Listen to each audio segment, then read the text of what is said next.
on a budget meal plan? Keep watching. In many family budgets, one of the biggest food expenses is often meat. So in theory, at least becoming a vegetarian should be an outstanding financial maneuver. In theory, if all you ate was rice and vegetables, you should be able to live for very little. But theory and reality are often far apart from each other. Because the culture of vegetarian living has developed so many high-quality foods to fill the gap left behind by a good steak or a plate of barbecue ribs, you can spend as much or more on your vegetarian lifestyle as you did when you were a meat eater. The high cost of living as a vegetarian is not entirely attributable to gourmet foods, however.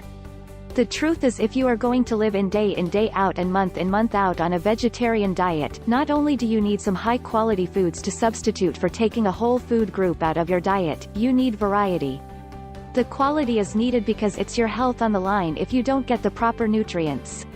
The diversity is needed because if you get bored with the vegetarian lifestyle, you may quit and give up. And nobody wants that. Another reason that the cost of vegetarian eating is often higher than a normal diet comes from the fact that vegetarians are still in the minority. So prepared vegetarian foods and vegetarian-only restaurants are rare. And to be able to make a profit, these specialty stores must charge a lot because they are specialty stores.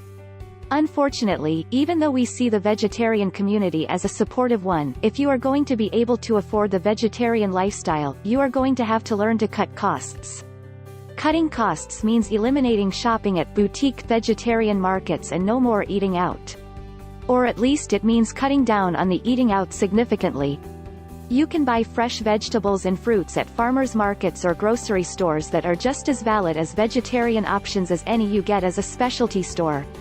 Using a good food processor and other means, you can chop, dice, boil and puree just about any kind of vegetarian meal that you might be able to imagine getting in a restaurant. And at a much lower cost. Not only that, but the leftovers can go into a compost pile to make fertilizer for your garden when you can grow your own vegetables next spring.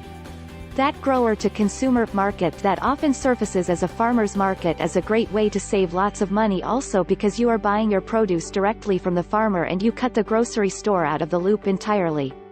One way to make sure you capitalize on every opportunity to buy inexpensive produce is to work as a community.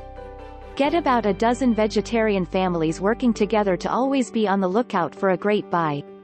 One might find a small farmer's market or roadside stand that is selling produce far below grocery store prices.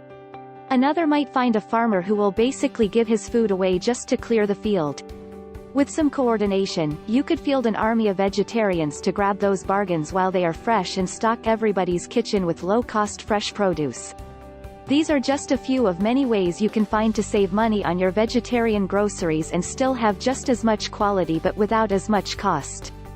By shopping smart and shopping for bargains, you can live the vegetarian life and feel good about it because you are not only healthy, you are smart.